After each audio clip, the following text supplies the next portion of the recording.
This is live from New Delhi. You're watching DT India News Hour, India's voice to the world. I'm Sakal Bhatt, and coming up in the next hour. Seventh and last phase of India's general elections held across 57 parliamentary constituencies conclude.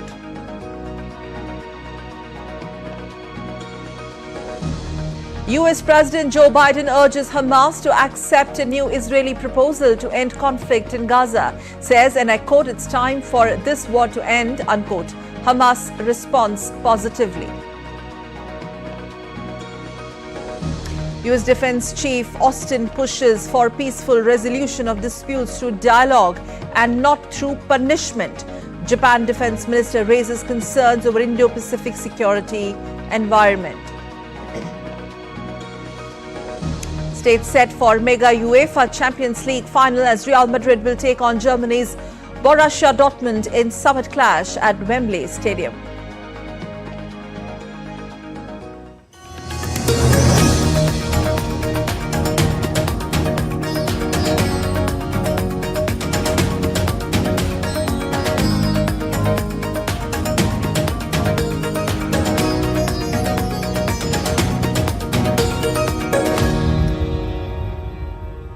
And now let's get to the latest on the world's largest elections in India.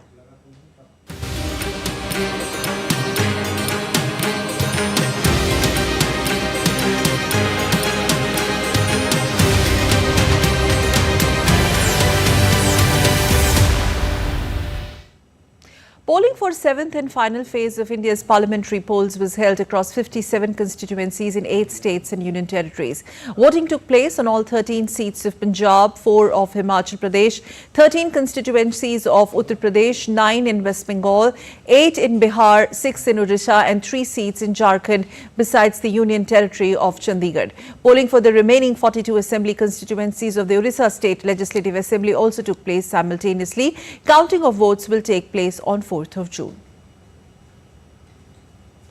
Okay, and we have some numbers coming in from the hilly terrain or hilly state of Himachal Pradesh, where the state has recorded 66.56% till 5 p.m. And to get more perspective, my colleague Akshay Dongre, who has been reporting from Kullu Manali in Himachal, joining us live on this broadcast. Akshay, over to you. Overall poll percentage and the contest that Himachal Pradesh has seen, and what's the sense that you get there?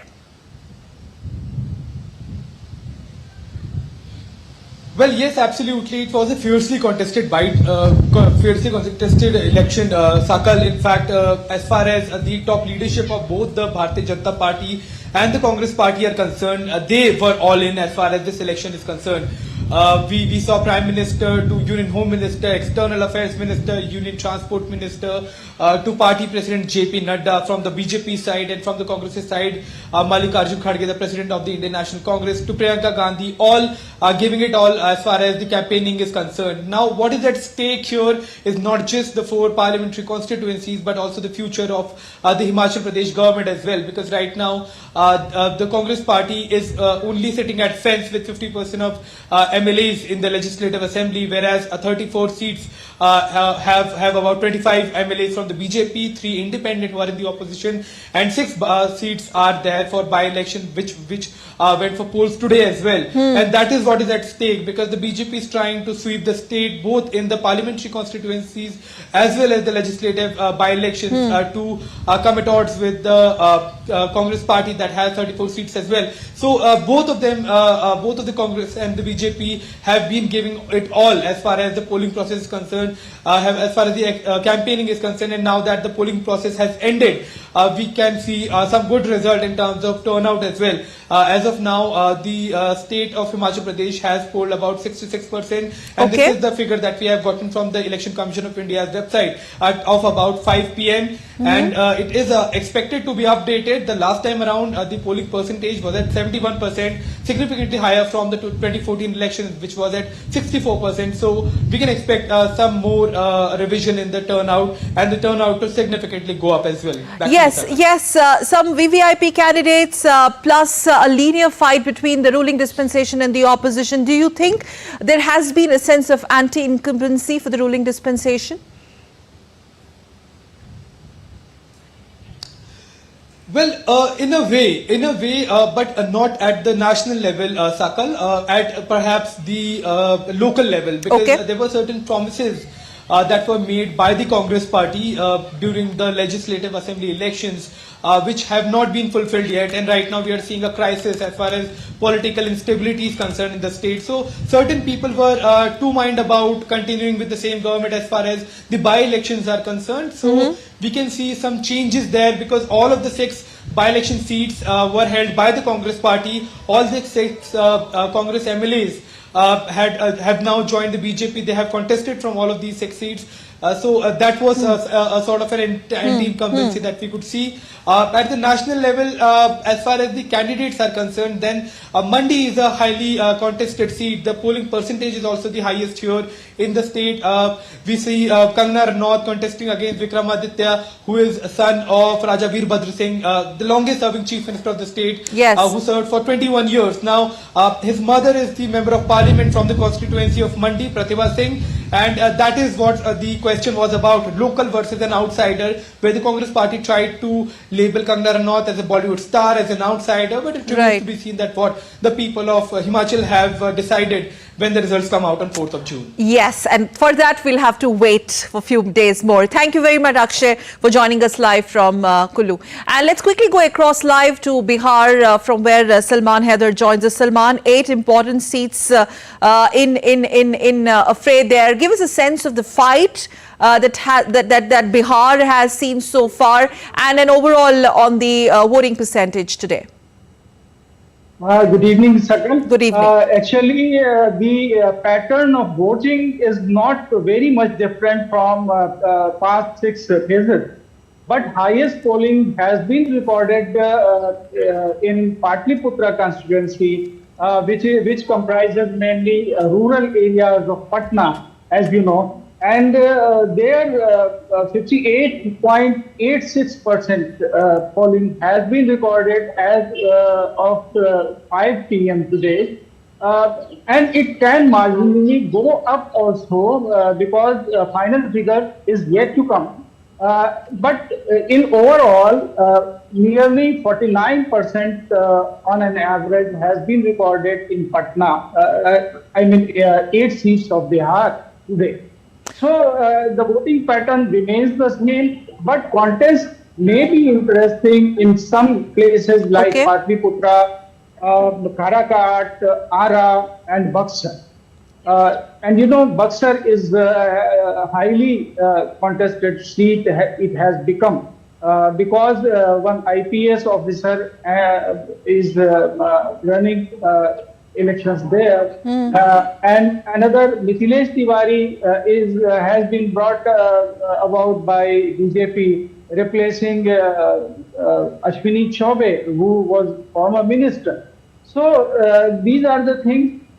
Elections passed away peacefully. No untoward incident has been recorded here. But the percentage remains marginally up and Okay. somewhere 2 years. Okay. Yes, sir. All right. We'll wrap it up there from Bihar. Thank you very much, Salman, for those inputs from Patna. And shifting focus to Chandigarh now, from where my colleague Amrit Pal is joining. Amrit, over to you. What are you getting as far as the poll percentage now at 1809 is concerned? And a quick one on the contest in Chandigarh and Punjab as a whole. We're looking at 13 seats out there. Okay, the poll percentage for Chandigarh is about 62% at 5 p.m. The polling has just closed. I mean, it's still going on. People who are inside the polling stations still get to vote, though you don't see a queue behind me, but there's another booth next where there are some people still in the queue. Everybody who got inside before 6 is allowed to vote. The last time around it was about 74%, so one can safely assume that it'll, not if not surpass, probably go near that or be a percentage or two down from that. Punjab, interestingly, is polling high by 5 p.m. Over 56% voting. The last time around it was 66%. So one can safely say that it will clearly touch last year's figure or surpass it. Punjab traditionally votes less the turnout in Punjab is less when you compare it to the national average. Contest Chandigarh, direct fight between BJP's Sanjay Tandon and Manish Tiwari of the Congress, former Union Minister, sitting MP from a seat in Punjab called Anandpur Sahib.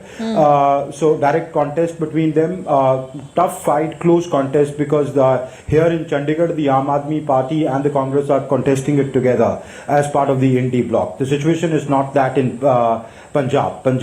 At the national level, even in Chandigarh, they are contesting together, but in Punjab, they are contesting against each other. Both the Aam Aadmi Party and the Congress. Former alliance partners, Shromani Akali Dal, BJP, who were together in the last elections, this time around are not, after the Shromani Akali Dal walked out of the ND alliance in 2020 because of the farmer protests. They are also contesting against each other. Four-cornered contest there, that makes it particularly intriguing and unpredictable. Good voting percentage, one will have to see, because it will depend upon which seat goes which way. But broadly, it's a contest between the Congress and the Aam Aadmi Party. The Shromani Akali Dal is at its lowest ebb, trying to find its relevance in Punjab politics. At one point in time, it was a force to reckon with. Yes. The BJP trying to see if it can maintain its fig tally of last time around. Okay, and decisive issues, Amrit, in Punjab overall? For the youth, drug menace, gangsterism, lack of employment opportunities. For the farmers, the agrarian distress. For women, older women, especially from the economically weaker sections, pensions. Aam Aadmi Party, when they came into power in the state in 2022, had promised they will give pension to every woman of 1,000 rupees a month. They haven't been able to do it. So there is a lot of anger against the Aam Aadmi Party on that account. For the other women, spurt in crime, women's safety issues. So these are the issues that matter to people. Okay, thank you, Amrit. We'll leave it there. Thank you for joining us live from Chandigarh. And from Chandigarh, let's switch focus to West Bengal, from Jadavpur in West Bengal, my colleague Dibendu has been reporting consistently from there. Joining us, Dibendu, West Bengal overall figures stand at 69.89. That's by 5 p.m. I'm sure that is likely gone up. A bit on that, and also there have been certain reports of unrest and vandalism and violence reported from certain polling booths in different pockets of West Bengal, which, by the way, is nothing new if you look at the poll history. But could you confirm that for our viewers? Well, Sakal, good evening. That's absolutely right. I'll come to the voting percentage. I mean, as you rightly said, it's about 70%, but it will go up by about 7 to 8% by the end of polling. It's 6 p.m. The polling has been closed for now. But of course, the figures will go up. It will touch roughly about 75 to 77% is what is expected. But Sakal, that's absolutely right. Bengal has been marred with political violence during the elections for a very, very long time. And even this phase, it was not, it wasn't different. And even today we have seen something as serious as an EVM control unit and a VVPAT machine has been thrown into a pond in Bengal's Kultali, which is part of the Diamond Harbour constituency. So you can understand the kind of audacity or perhaps the violence that happens in the polling in Bengal. I still remember some years back, a ballot box during a panchayat election was burnt by the hooligans that entered into a polling booth and set on fire the ballot boxes. This is the kind of violence that has been witnessed in Bengal polls, and today was no less, and the situation was almost similar in Bhangur. We have seen, which is part of the Jadavpur constituency where I am currently, a bomb was hurled by miscreants. Alleged, the BJP is alleging that it is by the Trinamool Congress, whereas the Trinamool Congress is alleging it is by the BJP. So this blame game continues and it will keep continuing, but the ultimate sufferer here is the voter who are being being scared because of these continuous violence here in Bengal. Yes, Sakal. Yeah, so having said it, the way BJP has dared Mamta in her own bastion, and today when voters came out to vote despite these reports being reported from different parts of West Bengal. What is the sense? What is this vote for? What are the real issues in West Bengal for which this vote is going to decide the political fortunes? Well, Sakal, this is, of course, a very, very important issue that I have been coming to understand by speaking to the electorate over the last three and a half phase that I have been in Bengal. The quite important issue of Bengal is, of course, the unemployment and the lack of industrialization, which the youths have been talking about for quite some time now, because there have been no major industries that have come to Bengal over the last 34 and the past 12 years of the Trinamool Congress rule. So, the people, the educated youth of Bengal are having to move out of the state in search of a better job and better life. So, of course, this is one sticking issue that is sticking around not only with the youth but also with their parents, because they are having to send their child out just to earn a better livelihood. And there have been no major industrialization in the state. There have not been much development. So people, but also, Sakal, one important issue that I have come to see in parts of rural Bengal is, of course, the Trinamool Congress's Lakshmi Scheme Bhandar, which is the Trinamool Congress is giving, the Trinamool Congress government is giving 1,000 rupees to each and every women of West Bengal. So this will, of course, be a very important deciding factor in the votes that have already been polled. It will be the women voters that perhaps would be sticking their side to the Trinamool Congress by and large, because of this particular scheme. Earlier it was 500, and just before the election the TMC government raised it to 1,000, which is cutting ice amongst the women voters of Bengal. But having said this, yes, underdevelopment, non-industrialization and lack of employment opportunities for the youth are completely on the top of the mind of voters when they are going to vote in the polling booths. Okay, 9 seats went to polls in the final phase, which also includes the Jadavpur constituency, very important one, joining from where we have Dibendu. Thank you very much for those inputs, Dibendu. And now still to come on DD India News Hour, coming up next. This is what we have for you. US President Joe Biden urges Hamas to accept new Israeli proposal, adds it's time for this war to end.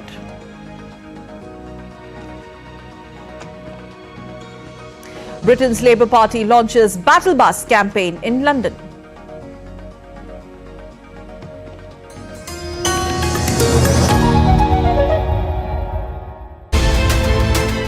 Taiwan, this self-governed democratic island, has survived for 75 years in the shadow of the dragon, mainland China.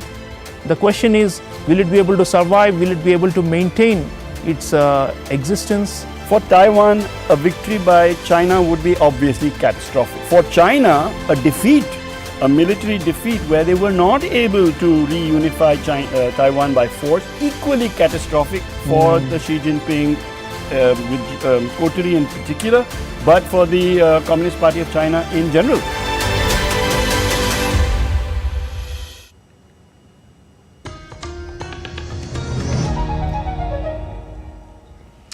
You're watching DD India News Hour. I'm Sakal Bhatt. Now let's take a look at this story also. India's Prime Minister Narendra Modi completed his 45-hour-long meditation at Kanyakumari of the southern state of Tamil Nadu today. Earlier on his second day of meditation, he performed the Surya Aragya during the sunrise at the Vivekananda Rock Memorial.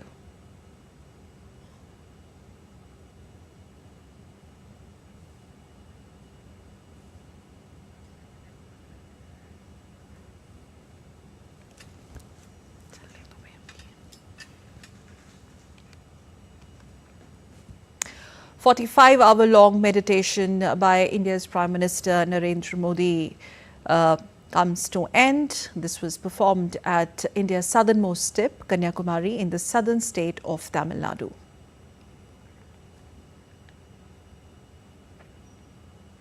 US President Joe Biden has unveiled a three-phase Israeli proposal to end the conflict in Gaza. Speaking at the White House on Friday, Biden said the proposal would comprise three phases, which include a full and complete ceasefire, the withdrawal of IDF forces from populated areas, and the exchange of hostages of Palestinian prisoners. Was offered a comprehensive new proposal. It's a roadmap to an enduring ceasefire and the release of all hostages. This proposal has been transmitted by Qatar to Hamas. This new proposal has three phases. The first phase would last for 6 weeks. Here's what it would include: a full and complete ceasefire, a withdrawal of Israeli forces from all populated areas of Gaza, release of a number of hostages, including women, the elderly, the wounded, and exchange for release of hundreds of Palestinian prisoners. So the US president has called on Hamas terrorists to agree to the Israeli proposal on Gaza conflict, saying that this is the most effective way to end the ongoing conflict. If Hamas fails to fulfill its commitments under the deal, Israel can resume military operations. But Egypt and Qatar have assured me, and they are continuing to work to ensure that Hamas doesn't do that. The United States will help ensure that Israel lives up to their obligations as well. It's time to begin this new stage. For the hostages to come home, for Israel to be secure, for the suffering to stop. It's time for this war to end, for the day after to begin. So what is this new proposal? This new proposal outlined by Biden on Friday consists of three phases. The first phase, that's the phase number one, would involve a 6-week ceasefire during which Israeli forces would withdraw from Gaza, and hostages, including the elderly and women, would be exchanged for hundreds of Palestinian prisoners. Palestinian civilians would return to Gaza, including northern Gaza, and 600 trucks would deliver humanitarian aid to Gaza daily. In the second phase, Hamas and Israel would renegotiate or negotiate the terms of permanent end to hostilities. The ceasefire will still continue as long as negotiations continue. This is what the US president has said on the second phase. And the third and the final phase would involve major reconstruction plan for Gaza. US Secretary of State Antony Blinken held separate phone calls on Friday with foreign ministers from Saudi Arabia, Turkey and Jordan. The US State Department has said that the Blinken made calls to discuss a proposal to achieve an immediate ceasefire in Gaza and secure the release of hostages. The top US diplomat conducting the calls on the plane as he flew back to Washington from Prague underscored to his counterparts that the proposal is in the interest of both Israelis and Palestinians. Alliance that is stronger, it's bigger, it will be even better resourced. And that's critical in facing the challenges of this time and coming years. As Jens said, in Washington for the 75th anniversary, of course, we'll be celebrating the 75 years of our alliance, the most successful alliance in history. But even more important is what we're doing to prepare the alliance, strengthen the alliance for the next 75 years. Indonesia's President-elect Prabowo Subianto said on Saturday that his country was willing to send peacekeeping troops to enforce a ceasefire in Gaza if required. Speaking at the Shangri-La Dialogue, Asia's premier security conference, Prabowo said US President Joe Biden's three-phase proposal for a ceasefire in Gaza was a step in the right direction. Prabowo says a comprehensive investigation into the humanitarian disaster in Rafah area of Gaza was needed. Address the recent tragic events in Rafah, in Gaza, which have resulted in numerous innocent casualties. These heartbreaking incidents compel us to urgently call for comprehensive investigation into this humanitarian disaster. UN Secretary General Antonio Guterres has welcomed the development. In a post on social media site X, the UN chief says the world has witnessed too much suffering and destruction in Gaza. This is what he said, and I quote, I welcome US President Biden's initiative and encourage all parties to seize the opportunity for a ceasefire, release of all hostages, guaranteed unhindered humanitarian access, and ultimately a durable peace in the Middle East. Unquote. Hamas has meanwhile released a statement reacting positively on Gaza truce proposal. Hamas says it was ready to deal positively and constructively with any proposal based on a permanent ceasefire, full withdrawal from the Gaza Strip, reconstruction, the return of the displaced to all their places of residence, and the completion of a serious prisoner exchange deal. Russia has launched a barrage of missiles and drones on Saturday that damaged energy facilities and critical infrastructure across Ukraine. At least 4 people were injured, which has prompted President Volodymyr Zelensky to issue a fresh plea for more air defense assistance. Ukraine's Air Force says it shot down 35 of the 53 Russian missiles and 46 of 47 attack drones used for strikes, which pile more pressure on Ukraine's hobbled energy system as the war with Russia is in its 3rd year. The UN Security Council, which urgently convened a meeting on the recent failed bid by North Korea to launch a military spy satellite, remains split, with the US and allies Japan and South Korea clashing with China and Russia over Pyongyang's action. The US and its security allies criticize Pyongyang for attempting to launch a satellite carrying rocket in defiance of UN Security Council resolutions, while Russia and China defended North Korea's action. Briefing the 15-nation organ, Khalid Khiari, who is the Assistant Secretary General for the Middle East and Asia and the Pacific, noted that North Korea did not issue safety notifications to relevant international authorities, which represent a serious risk to international civil aviation and maritime traffic. Britain's Labour Party has launched its battle bus on Saturday in London. Labour leader Keir Starmer was joined by Deputy Leader Angelina Rayner and Shadow Chancellor Rochelle Reeves to announce the start of the bus tour that will take them across the country. The Labour Party currently leads the Conservative Party by around 20 points in opinion poll. And a recent polling conducted by Reuters or IPSOS has revealed a significant erosion in support for President Joe Biden among voters without college degrees, a demographic comprising a substantial portion of black individuals, Hispanic women, young voters and suburban women. Analysis of approximately 24,000 registered voter response to Reuters polls conducted in 2020 and 2024 indicates a notable 10 percentage point drop in Biden's backing among the group compared to the same period in the previous election cycle.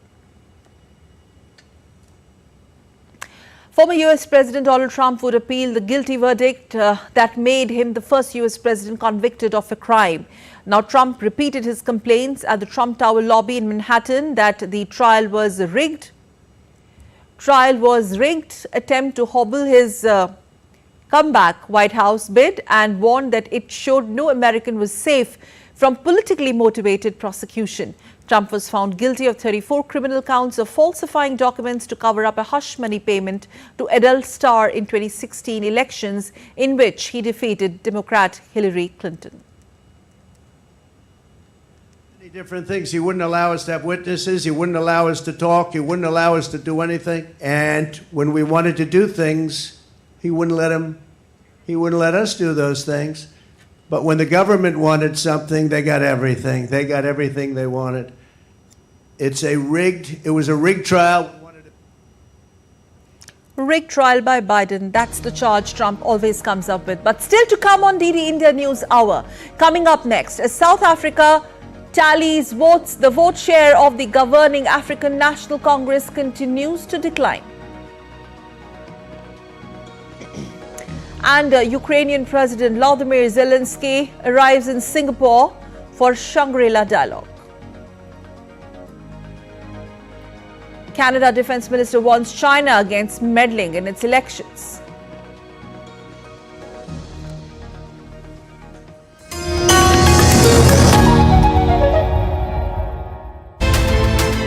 Taiwan. This self-governed democratic island has survived for 75 years in the shadow of the dragon, mainland China. The question is, will it be able to survive? Will it be able to maintain its existence? For Taiwan, a victory by China would be obviously catastrophic. For China, a defeat, a military defeat where they were not able to reunify Taiwan by force, equally catastrophic for the Xi Jinping, with Coterie in particular, but for the Communist Party of China in general. After a grueling campaign, after exhausting polling spanning 7 phases, the stage is set for the counting day, the grand finale of the largest electoral exercise ever. DD India is all decked up and ready, counting of votes for India's general elections. Accurate and fast results, in-depth analysis with experts and reporters everywhere. Only on DD India, 4th June, 6 AM onwards.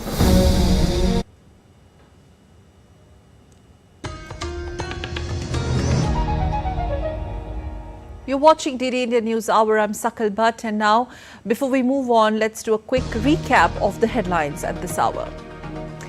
The 7th and last phase of India's general elections held across 57 parliamentary constituencies conclude peacefully.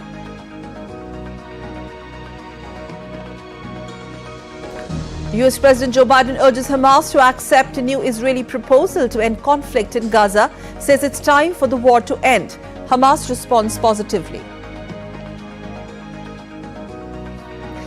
And US Defense Chief Austin pushes for peaceful resolution of dispute through dialogue and not through punishment.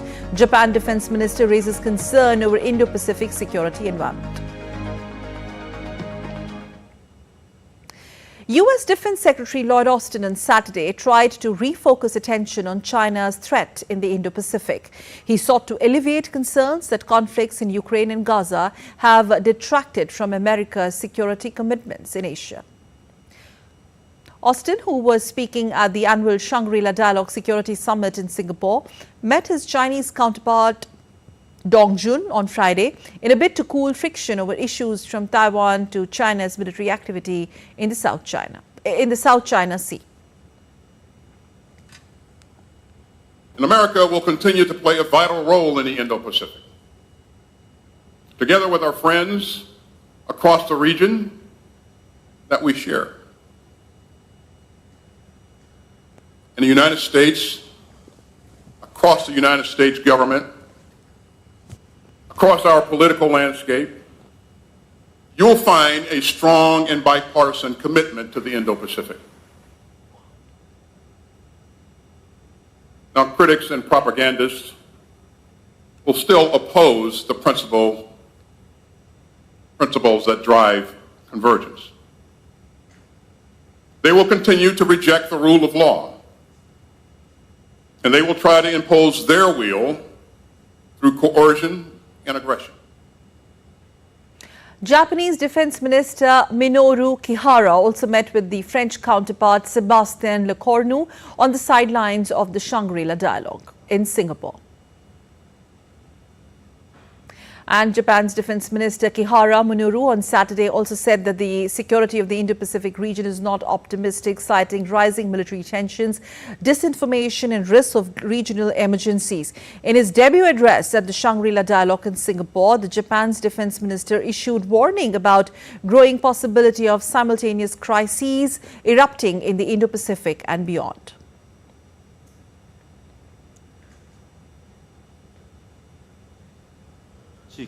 Today, the security environment in the Indo-Pacific region is not optimistic. We cannot rule out the possibility that the foundation of the international order might be shaken in the Indo-Pacific region in the future.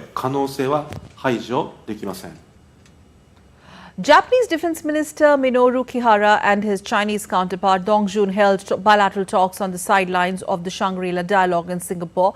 Speaking to Dong during the meeting, Kihara addressed the security concerns over China's increasing military activities in the sea and airspace surrounding Japan. Shangri-La Dialogue Security Summit in Singapore runs till Sunday, and Kihara will deliver a speech in a plenary session about the regional security and challenges on Saturday.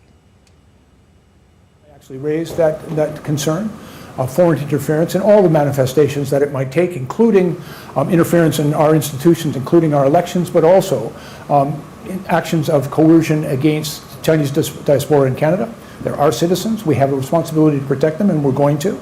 I did share that concern with my Chinese counterpart, and we discussed the importance of continuing the dialogue. I made it very clear that those actions by any foreign nation are unacceptable to Canada, and that we would deal with it in an appropriate way. Meanwhile, during the security summit, Canada has raised its concerns towards China meddling in its elections. Warning China, Canadian Defence Minister Bill Blair said that actions by any foreign nation are unacceptable to Canada.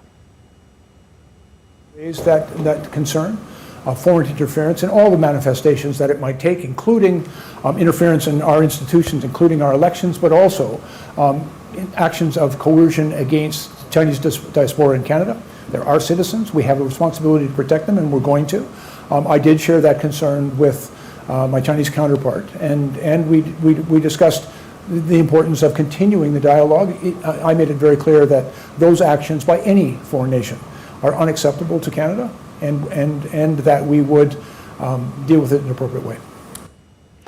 My colleague Jessica Taneja following the story very closely, joining us live from Newsroom. Jessica, good evening. So what is really the significance of the US and Chinese defense principals meeting on the sidelines of the Shangri-La dialogue, and what do you make of the strong statements by Austin? Well, Secretary of Defense Lloyd Austin has tried to reassure its Asia partners and alliances that there will be a cooperation, and the focus remains on Asia at this point, with the kind of coercive actions that the Chinese are taking in the East China Sea, in the South China Sea. There have been points of contentions where the American and the Chinese counterparts, especially the military-to-military talks, hadn't been taking place for the last 2 years, but now in Singapore, it did take place, and it did create a moment of speculation as to what really went down between the two.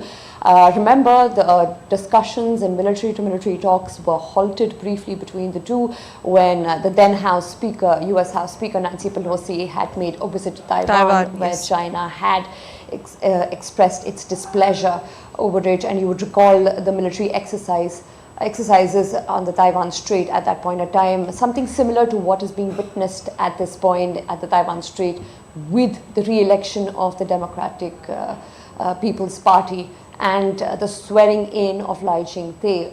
And with these developments, the two spoke largely on the cross-strait relations, and beyond that, on, of course, what's happening in the Philippines is also not less than alarming at this point. You'd recall the water cannon fight in that region, where the Philippines had encountered multiple issues, especially in the region where China claims to be its own, the nine-dash line, and the second Thomas Shoals being the point of contention. And recently, while the Americans have pledged and sent in an American missile system, that has been the point of contention for China. So in a nutshell, China is not okay with America flexing its military power in Asia, and that remains the larger dispute to resolve, and both seem to see dialogue as the way forward, and not any kind of coercion or any trespassing, as the Chinese would say. Having said that, the conversation also between the two is seen as a bit to cool some sort of friction, quote unquote, over issues which you rightly pointed out, like Taiwan, to China's military activities in South China Sea, its expansionist ambitions. Do you see these in reality easing of tensions between the two, or is this just for optics?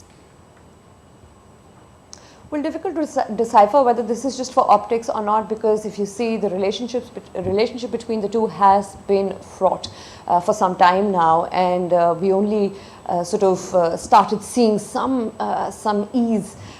I think when Xi Jinping, Chinese Premier Xi Jinping and US President Joe Biden met in Francisco at the APEC summit, there was some momentum there, but still a lot of gap because there were no military to military talks between the two, and that was creating a point of contention and certainly a wave of new Cold War in Asia, which many analysts would say is problematic in its own way, because Asia is not braced for that kind of conflict to see two economic powers display in the region. So given that in mind, and of course the Chinese support to the Russian military defense industry is also a point of concern for the Americans. So even that hasn't seen a resolution so far, because the Chinese claim to have been neutral in the war of Russia and Ukraine, but the allegations still remain, and while the Americans are certainly not pleased about it, and the Chinese continue to bristle over the allegations made by Americans. Finally, also Japan-China defense ministers have also met on the sidelines of the dialogue now, with Japan expressing deep concerns in many ways, deep security concerns over China's increasing military activities in the sea and airspace surrounding Japan. So there seems to be a lot of pressure, at least in the dialogue conference, building on China, statements coming from Japan, statements coming from Canada expressing concerns over their meddling of affairs, elections, etc. That's correct, and also the fact that the Chinese and the Japanese counterparts also sat down, on the sidelines of the Shangri-La dialogue, and of course the Japanese concerns over the Chinese military threat in the Senkaku Islands still looms large, and there has been quite a lot of contention over Chinese military display in the Taiwan Strait, and if you'd recall, this is the concern that the Japanese would have, because the Japanese would directly be at the site of confrontation in case there is an invasion from China towards Taiwan, because Okinawa Prefecture is also where the Chinese activity has heightened, and Okinawa Prefecture is just about 100 and 120 kilometers away from Taiwan. So that perhaps is also a very problematic phase. So with these 2 points of contention, and of course Japan being a major ally of America in the Indo-Pacific, the point of contention between the Chinese and the Japanese remain, but at least the conversation is happening, if on a formal level, does seem to ease tensions in the region for the time being. Right. Thank you very much, Jessica, for giving us a sense, the issues that are taking center stage, the heart of the conversations there at Shangri-La Dialogue. Many thanks for joining us from Newsroom. Thank you. Moving on to other big stories. Now, Ukrainian President Volodymyr Zelensky arrived in Singapore for the Shangri-La Dialogue on Saturday, where he planned to meet US Defense Secretary Lloyd Austin and also discuss support for his embattled country in an address to delegates. The International Institute of Strategic Studies, or IISS, which organizes the security conference, says he would participate in a discussion session on Sunday, which is titled Reimagining Solutions for Global Peace and Regional Stability. He is expected to ask attendees at the conference to attend and support a peace summit this month in Switzerland. South Korean Defense Minister Shin Wok-sik called for China to take a more active role in denuclearization on the Korean Peninsula. Shin said that South Korea trusts the Global Non-Proliferation Treaty, or NPT, regime, and that a stronger US-South Korea alliance is the answer to North Korea's nuclear development. It's true that China made efforts for the denuclearization of Korean Peninsula. However, the outcome was not very satisfactory. I hope China will continue to make more constructive and active efforts in ensuring stability and denuclearization of the Korean Peninsula. United States and Japan and South Korea have strongly opposed any unilateral attempts to change the status quo in the Indo-Pacific waters and strongly condemned North Korea's recent launches using ballistic missile technology. A joint statement of the three countries followed a meeting of US Deputy Secretary of State Kurt Campbell with Japan's Vice Foreign Minister Masataka Okano and South Korea's Vice Foreign Minister Kim Hong-kyun in Washington, in Virginia on Friday.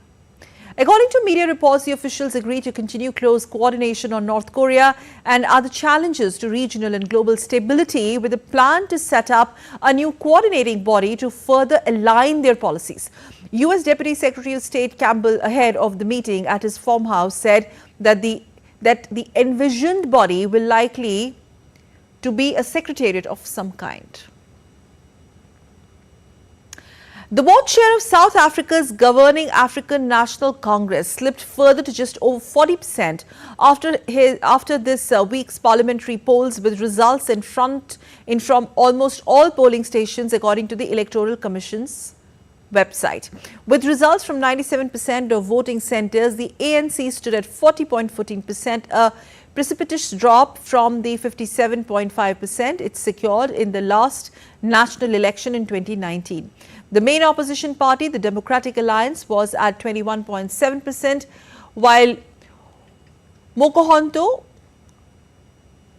with the party which is also called MK Party, a new party led by former President Jacob Zuma, polled 14.8%. ANC will now have to strike a coalition deal or another form of agreement with one or more smaller parties to govern, an unprecedented prospect in the post-apartheid era.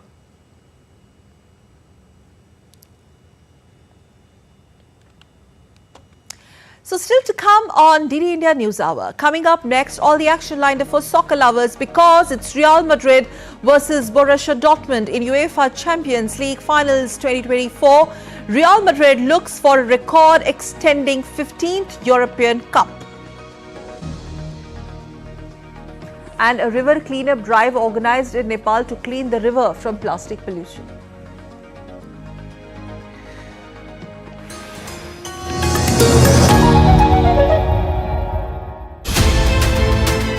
Taiwan, this self-governed democratic island, has survived for 75 years in the shadow of the dragon, mainland China. The question is, will it be able to survive? Will it be able to maintain its existence? For Taiwan, a victory by China would be obviously catastrophic. For China, a military defeat where they were not able to reunify Taiwan by force, equally catastrophic for the Xi Jinping coterie in particular, but for the Communist Party of China in general.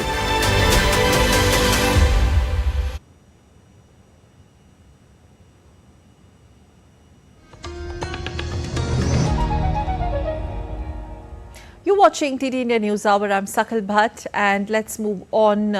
You're watching DD India News Hour, and now let's move on to some soccer action.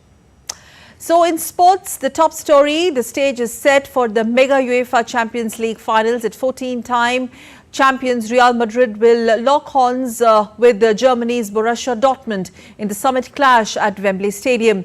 The Los Blancos will start as the favourites in the biggest match of the season, with Dortmund have been the dark horse this year as they edged past teams like Atletico Madrid and Paris Saint-Germain to make it into the finals.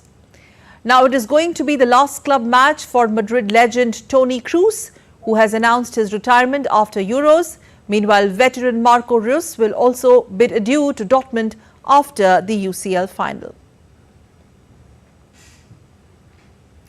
So DD India's Narayan Singh tracking this sports big story, joining us from the sports desk. So Real Madrid will be eyeing their 15th UEFA Champions League title tonight at Wembley. So the question is that, can Borussia Dortmund stop the Real Madrid juggernaut? Sakal, if we talk about this match, Real Madrid versus Borussia Dortmund, we know that Real Madrid is a specialist in the Champions League, having 14 titles under their belt. And if we talk about their opponents, they have 1 title, and Real Madrid are the most successful team in the UEFA Champions League with 14 titles, and the second best team is AC Milan with 7 titles. So we can see that they are heavy favorites in this time also, and for the first time Real Madrid are unbeaten in the UEFA Champions League, and the kind of football they have played throughout the tournament, we saw especially in the quarterfinals against Man City, where they won in the shootout, and after that in the semi-finals against Bayern Munich, where they scored 2 late goals, and it's a story of the comebacks and the late goals. And we can say that still we know that it's a Herculean task for any team to beat Real Madrid in the Champions League. But the kind of football this season the Borussia Dortmund has played is impeccable. They also lost only one match in this season of the UEFA Champions League, that is against Paris Saint-Germain. And they too have the fantastic team, the way Matt Hummels, the way he mentored the junior players, they also have the experience of the Marco Reus. So all in all, it's going to be very difficult task for Borussia Dortmund to face the Real Madrid here at the Wembley. So the soccer lovers world over are going to burn their midnight oil and eyes glued to Wembley tonight. But Narayan, a quick one on the key players to watch out for in this high voltage drama match. Sakal, we can say that both the teams have many star players and who can just change the complexion of the game. First, coming to the Real Madrid, they have the mix of the youth and experience. In the form of the youth, they have players like the English players like the Jude Bellingham. Also, they have the Brazilian soccer player Vinicius Junior and the Rodrigo also there. So, in the midfield, they have we can say that their old war horse and their former Galacticos like Toni Kroos, and also as the Luka Modric and Dani Carvajal. So all in all, Real Madrid is looking the more compact team, and also a very intelligent coach with them in the form of the Ancelotti. We know that as a coach he has won 4 Champions League, and as a player he won 2 Champions League title under his belt. So we can say that it will be a big match, and whosoever will play to the potential, that team will emerge victorious here. So clearly clash of titans tonight. Thank you very much, Narayan, for joining us from Newsroom. Thank you. And some Super Bowl action. US President Joe Biden has welcomed the Kansas City Chiefs to the White House on Friday to congratulate the team for their back-to-back Super Bowl wins. Biden welcomed the Super Bowl 58 champions to the White House as part of the yearly tradition. Biden congratulated the team for their resilience on the field and also for team members' reaction during the celebratory rally after their win. Biden briefly donned the team helmet handed to him by Chiefs head coach Andy Reid before mingling with the crowd. Here's to win back-to-back. Winning back-to-back. I kind of like that. After starting this season red hot, you all had your share of struggles. And when the doubters questioned whether you could pull it off again, believe me, I know what that feels like. But anyway, but I don't think anybody is doubting you now. You fought hard. You kept the faith. 3 All-Pros, 3 Pro Bowlers, 3 resilient offense, top defense led by one of the best coordinators in the game. Third seed Carlos Alcaraz sparkled in his most convincing win over American Sebastian Corda to reach the 4th round of Roland Garros on Friday. Alcaraz broke Corda in a close first game, but the world number 3 allowed his 27-seeded opponent to hit back instantly. Alcaraz let out a scream after blasting 101 miles per hour forehand to win the tie break and double his lead in the contest. The finish line appeared in sight when he broke for a 3-1 lead in the third set, which he wrapped up with a neat volley. And the Paris 2024 Olympic torch was lit on Friday on top of the Mont Saint-Michel Abbey, one of France's most visited tourist attractions. The torch unveiled from the Cherbourg en Continent and Granville to the UNESCO World Heritage Site, with the torchbearers including French astronaut Thomas Pesquet. Some 1,500 torches will be used for the Olympic relay, which began on May 9 and is set to conclude on July 26. Around 11,000 torchbearers in total will play their part, carrying the flame to its final destination in Paris.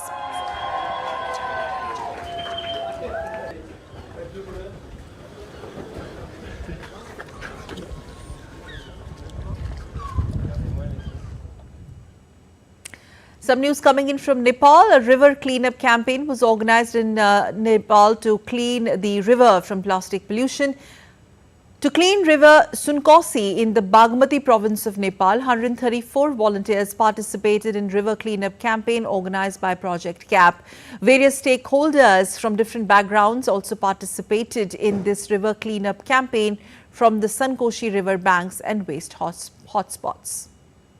All gathered together to conduct river cleanup campaign. So there were 100+ people representing different communities took part in the river cleanup campaign, where we could recover 675 kgs of waste from the river. The landfill site was located just right by the side of the river. So we collaborated, we also coordinated with them to identify the new site, and we also helped them to recover all those waste, and we could clean that area. In the run-up to the International Yoga Day 2024, Yoga Mahotsav 2024, High Commission of India launched a 3-week-long celebration at the Indira Gandhi Cultural Centre in Dhaka. This year, the main events in Bangladesh will be held at Surawardi International Indoor Stadium in Mirpur in Dhaka on 21st of June.